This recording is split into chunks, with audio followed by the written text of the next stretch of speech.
wow, this is so important to understand the world in which our kids are going to grow up, our grandkids are going to grow up. There is a fundamental reshaping that slowly and subtly has occurred, and now it is in full swing. And we're not talking about it using the right words, which is that we are in a battle between polygamy and monogamy. Hey, everybody, welcome back to the podcast. All right. Well, I have, I don't know if I should call it the privilege, but maybe the responsibility to talk to you guys today about the topic of polygamy without children. So, my buddy Jackson Truxell in Indianapolis forwarded me one of Aaron Wren's latest newsletters where he quoted at length this article from Aporia magazine. This article written by Josh Constantinos called "Sterile Polygamy: The Mating System We Accidentally Built." And wow, this is so important to understand. This explains so much of what's happening in our current world with regards to, and you know, he's definitely framing this from the perspective of mating. And a lot of you guys are like, well, I've already found a wife or a husband. However, wow, this is so important to understand the world in which our kids are going to grow up, our grandkids are going to grow up. There's a fundamental reshaping that has slowly and subtly has occurred, and now it is in full swing. And we're not talking about it using the right words, which is that we are in a battle between polygamy and monogamy. I think this is really important to frame what we're talking about in this way. Elon Musk is a polygamist, right? Donald Trump is a polygamist. Andrew Huberman is a polygamist.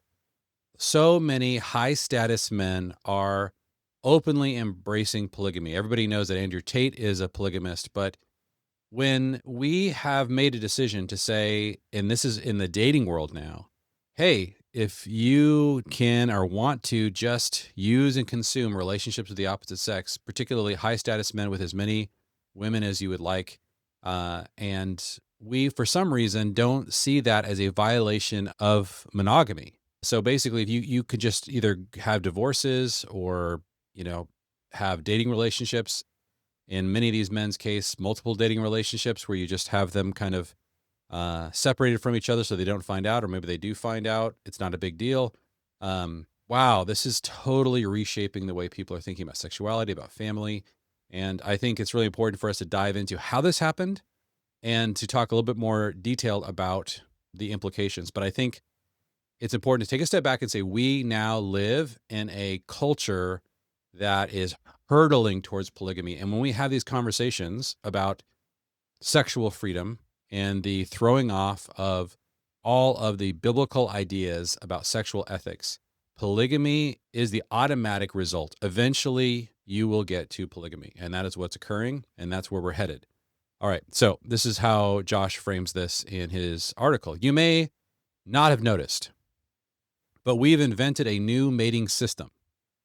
It has the sexual inequality of polygamy with fertility closer to a celibate religious order, the harem without the children, the monastery without the prayers. No one announced this revolution.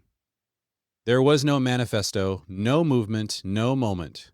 When the old order ended and the new one began, the pill arrived, women entered the workforce, divorce was destigmatized, dating apps were launched. Each change seemed incremental and was framed as expanding freedom, which it did. But the cumulative effect was far from positive. We still use the old words, marriage, dating, relationship, the way Russians kept calling their country the Soviet Union for months after it had ceased to exist. And this, I think, is where, as believers, we need to use the biblical words for what's happening. That is polygamy. So it's really important to not just continue to allow people to use the words that were created inside of a culture that assumed biblical sexual ethics, and then allow those words to be appropriated by those who have absolutely no interest in that ethic, that they are following a pre-Christian sexual ethic.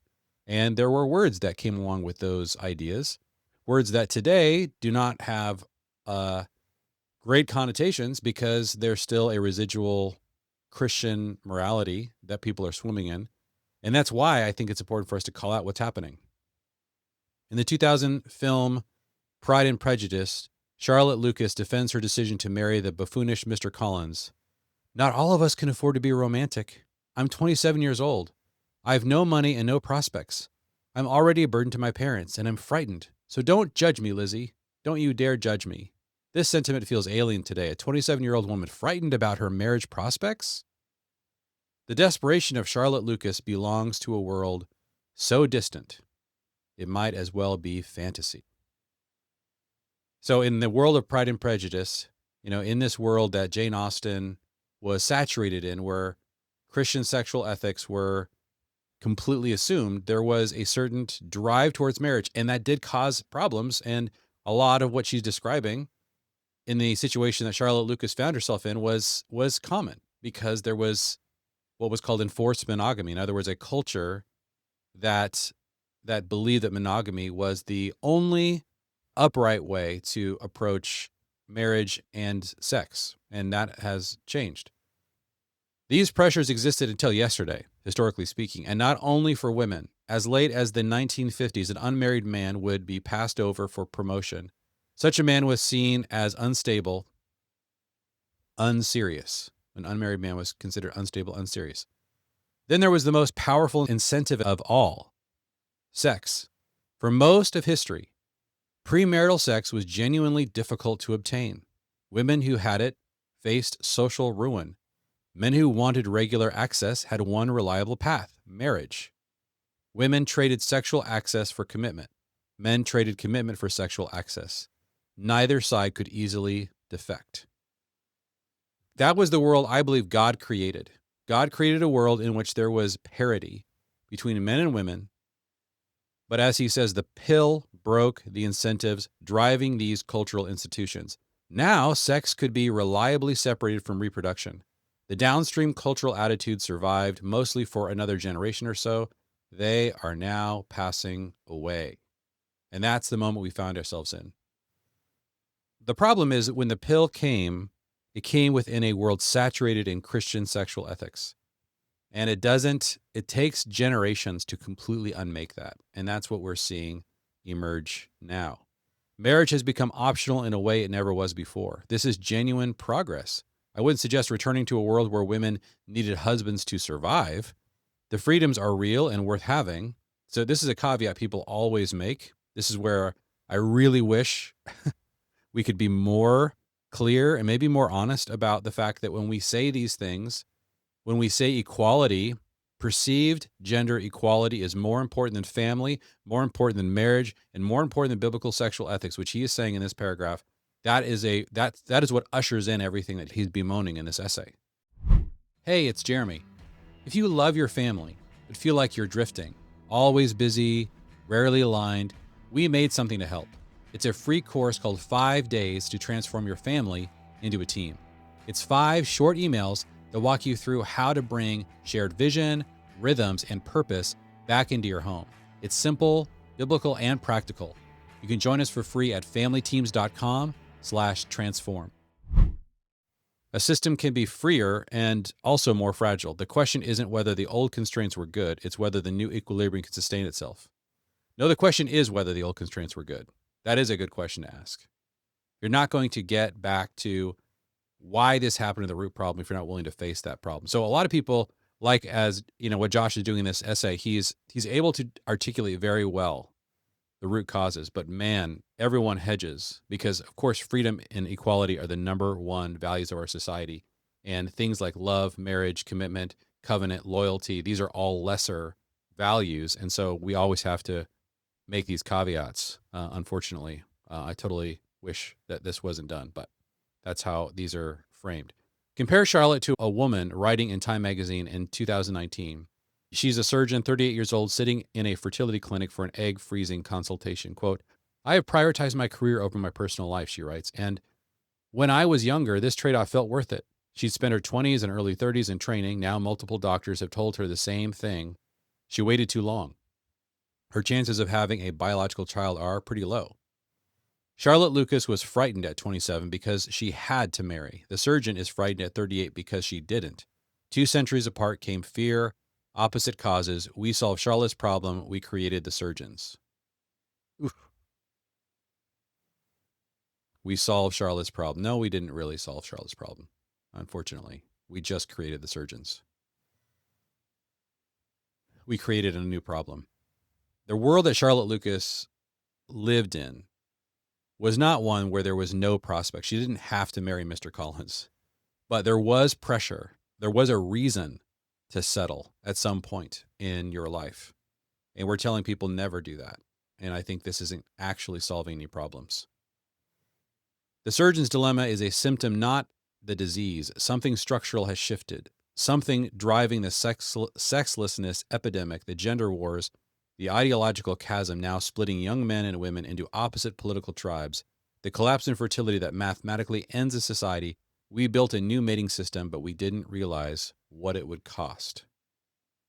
So these are, I think more and more people are going to agree with what Josh is saying here. Of course, they're not going to go as far as I'd like them to go to actually begin to force rank values and understand that the obsession around individual self-expression, individual freedom doesn't always have to be more important than life of committed love and marriage. But I think that they are going to begin to realize that this is the root of the problem, that all of these supposed freedoms brought with them enormous costs and a new kind of slavery. In the United States, the share of young adults aged 18 to 29 reporting no sex in the past year doubled between 2010 and 2024 from 12 to 24%. The increase was driven by men. At the 2018 peak, 20% of men under 30 reported no sex in the past year compared to 18% of women. On dating apps, women's average mate rate is 31%, men's is 2.6%, a 12-fold difference. This is the new bizarre way that when you have a polygamous society, high status men get all of the mating opportunities, these temporary mating opportunities. Children are totally left out or abandoned or not brought into families.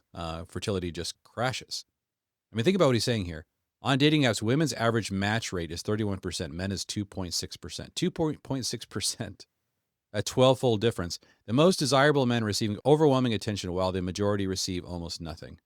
In South Korea, the 4B movement, no dating, no sex, no marriage, no childbirth, has contributed to the lowest fertility rate ever recorded, 0.72 children per woman. Deaths outnumber births. In Japan, 40% of never married adults ages 18 to 34 have never had sex. The population is projected to fall from 124 million to 87 million by 2070. These whole civilizations are going to collapse. If you're older than 45, you likely live in a world where people still got married. The figures above may feel like dispatches from another planet. They're not. They're dispatches from the other half of your own country. Among women born in 1980, 71% of college graduates were married by 45. Among those without degrees, it was only 52%. Marriage has become a luxury good, and all groups are converging toward the same destination: below replacement fertility.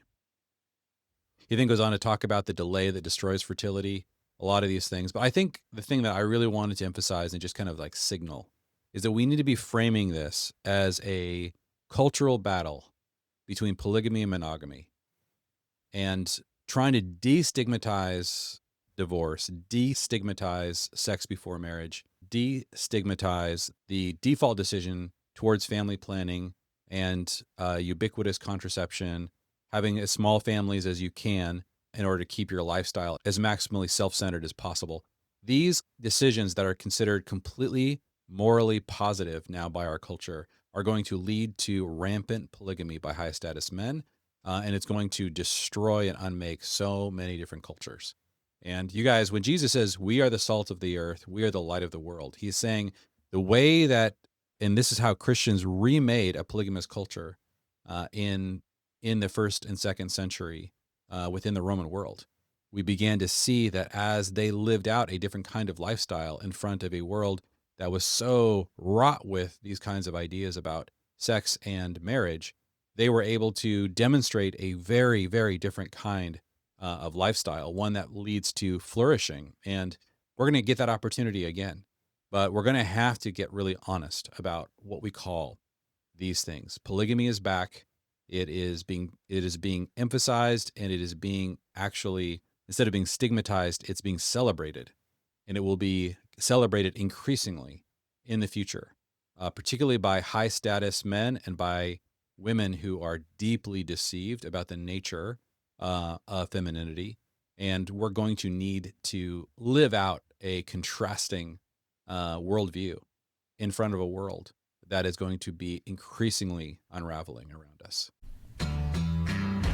Thank you for listening to Jeremy Pryor's podcast. Make sure you hit that follow button so you don't miss out on any future content.